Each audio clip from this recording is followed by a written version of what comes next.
Nabzı çok hızlı. Ayrıca kalbinde taşikardisi var. Bir takım testlerden sonra tekrar detaylı bir şekilde inceleriz. Şimdilik geçmiş olsun. Teşekkürler. Hadi anne dinlen biraz. Gördün mü oğlum bu kız bana neler yaptı? Gördün mü babana neler yaptı? Bir iftira yüzünden belki de senelerce hapis yatacak babam. Ya benim tansiyonum düşmezse ya felç kalırsam? Sen bütün bunları bu kız yüzünden göze alabiliyor musun? Anneciğim bütün bu olanların sebebi Gonca değil. Güzel oğlum.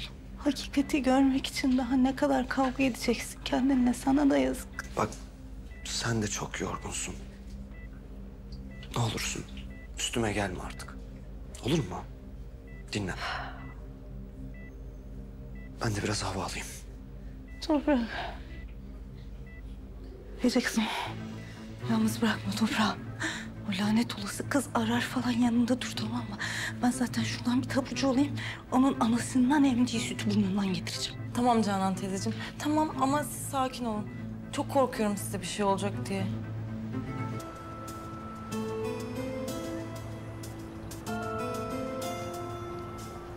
İnsan beni gerçekten seviyorsa onun mutlu olmasını ister.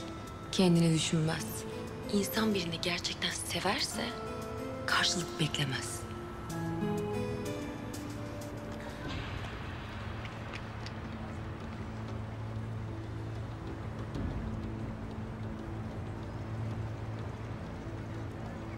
Sen bu yaşananları hiç hak etmiyorsun.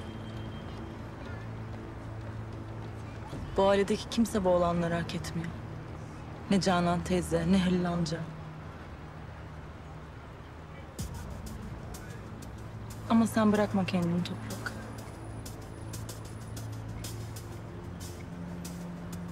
Ben yanındayım.